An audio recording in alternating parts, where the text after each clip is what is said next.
बिस्मिल्लाहिर्रहमानिर्रहीम। अस्सलामु अलैकुम वरहमतुल्लाह वबरकातहू।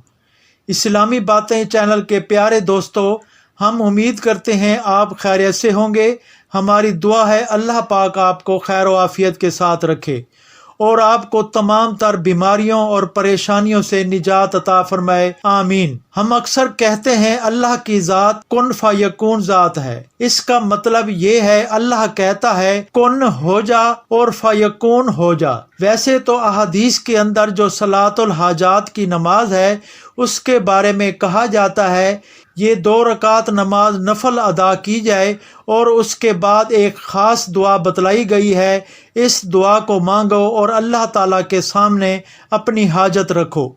लेकिन आज जो क़ज़ाए हाजात की नमाज हम आपके लिए लाए हैं उसको नमाज कुन फ़यकून नमाज भी कहा जाता है। ये नमाज आपने कैसे अदा करनी है, इसका मुकम्मल तरीका क्या है, इसके बारे में जानने के लिए आपसे इल्तमास है कि वीडियो को आखिर तक ज़रूर देखिएगा।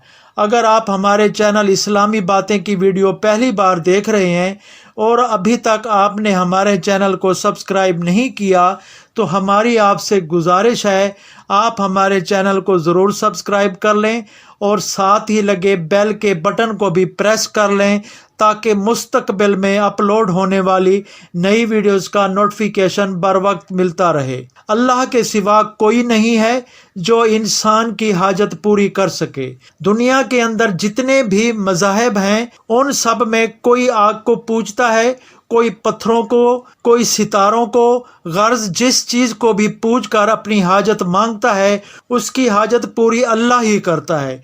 बेशक वो मुश्किल कुशा अपने बनावटी खुदा को क्यों ना समझे, लेकिन खालिक व मालिक और रज़ाक अल्लाह ही की ज़ात है। वही अता करने वाला है, उसका हर चीज़ पर तसर्रुफ है। इसलिए चाहिए जो भी हाजत हो उसी से मांगी जाए। हदीस में आया है अगर तुम्हारी जूती का तस्मा भी अगर टूट जाए तो अल्लाह ही से मांगो, और फरमाया नमाज के ज़रिए अल्लाह से मांगो।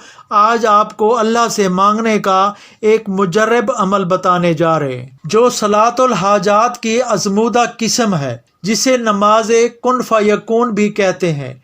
इस नमाज के बारे में ये भी आता है कि हर इस्लामी माह के पहले हफ्ते में जुमा से अमल शुरू किया जाए, 7 रोज़ तक किया जाए। लेकिन आप ये एहतमाम नहीं कर सकते तो आपसे हर माह का पहला हफ्ता मिस हो जाता है तो परेशानी की कोई बात नहीं। आप इस नमाज को किसी भी जुमा की रात में अदा कर सकते हैं।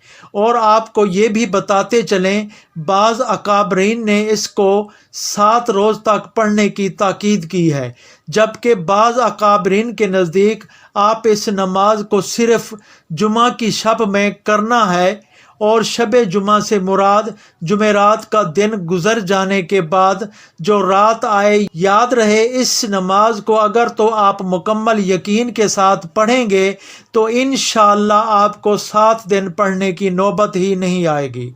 अगर आप इस नमाज को एक बार पढ़ें अल्लाह आपकी हाजत को पूरी फरमाएगा।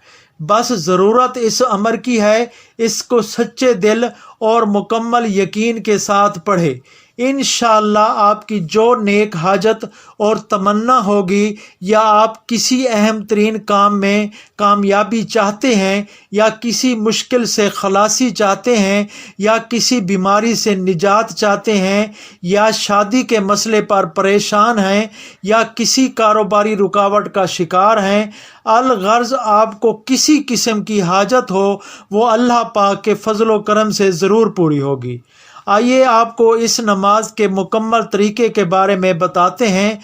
इस नमाज की नीयत कैसे करनी है, नमाज की हर रकात में क्या पढ़ना है, नमाज के बाद क्या पढ़ना है।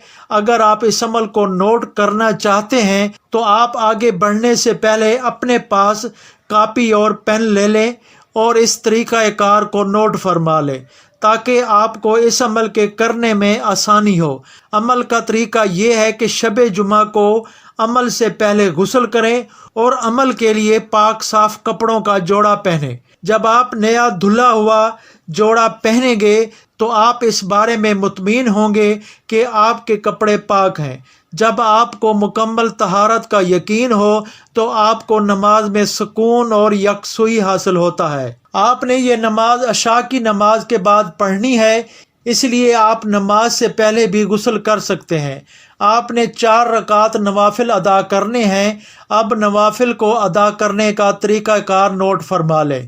4 رکعت نوافل کو اس طرح ادا کرنا ہے کہ پہلی رکعت میں سورہ فاتح کے بعد سورہ مومن کی آیت نمبر 44 وَأُفَوِّضُ أَمْرِي إِلَى اللَّهِ إِنَّ اللَّهَ بَصِيرٌ بِالْعِبَادِ 100 مرتبہ پڑھیں اور رکعت مکمل کریں۔ دوسری رکعت میں سورہ فاتح کے بعد سورہ صف کی آیت نمبر 13 یعنی 13 نَصْرٌ مِّنَ اللَّهِ وَفَتْحٌ قَرِيبٌ 100 مرتبہ پڑھیں اور رکعت مکمل کریں۔ اور تیسری رکعت میں سورہ فاتح کے بعد سورہ شورى آیت نمبر 53 یعنی 53 أَلَا إِلَى اللَّهِ تَسِيرُ الْأُمُورُ 100 مرتبہ پڑھیں اور رکعت مکمل کریں۔ اور چوتھی رکعت میں سورہ فاتح کے بعد سورہ فتح کی آیت نمبر 1 إِنَّا فَتَحْنَا لَكَ فَتْحًا مُبِينًا 100 مرتبہ پڑھیں اور رکعت مکمل کریں۔ بعد سلام کے کسی سے بات نہ کریں اور 100 مرتبہ استغفار پڑھیں اور سجدے میں جا کر 100 مرتبہ یہ دعا پڑھیں غفرانك ربنا وإليك المصير پھر سجدے سے سر اٹھائیں اور بارگاہ رب العزت میں اپنی حاجت طلب کریں۔ بعض اکابرین کے مطابق دعا بھی سجدے ہی کی حالت میں مانگی جائے، اور جن اکابرین نے یقین کے ساتھ یہ عمل آزمایا ہے ان کا کہنا ہے اس عمل کو یعنی نماز کن فیکون کو مکمل کریں۔ سجدے سے سر اٹھانے سے پہلے اللہ رب العزت آپ کی حاجت کو پورا فرمائیں گے، اس لیے کامل یقین اور عاجزی اور ادب کے ساتھ دعا مانگے۔ انشاءاللہ اگر قرض دار ہیں تو اللہ تعالیٰ آپ کا قرض اپنے خزانہ غیب سے ادا ہونے کے اسباب عطا فرمائیں گے۔ اگر کوئی فقیر اور مفلس ہے تو اللہ پاک اسے غنی و مالدار کر دیں گے۔ اگر بیمار ہوگا تو اللہ پاک اپنی رحمت سے صحت بخشیں گے۔ اگر کوئی گناہ گار بخشش کا طلبگار ہوگا تو اللہ پاک اپنے فضل و کرم سے اس کے تمام صغیرہ کبیرہ گناہ معاف فرما کر مغفرت عطا فرمائیں گے۔ غرض جو بھی حاجت ہو، دنیاوی ہو یا اخروی، اللہ پاک اپنے فضل و کرم سے پوری فرمائیں گے، اس کی تمام دعاؤں کو قبول فرمائیں گے۔ مگر جو شخص یہ نماز ادا کرے تو ان شرائط کا ضرور خیال رکھے اور ان شرائط کو اپنی زندگی پر ضرور لاگو کرے، جب جا کر یہ نماز مؤثر ثابت ہوگی۔ نمبر 1، اللہ کی وحدانیت پر دل سے گواہی دے اور شرک سے پرہیز کرتا ہو۔ دوسرا، نماز پنجگانہ کا پابند ہو۔ تیسرا، حلال کماتا ہو اور حلال کی روزی کھاتا ہو۔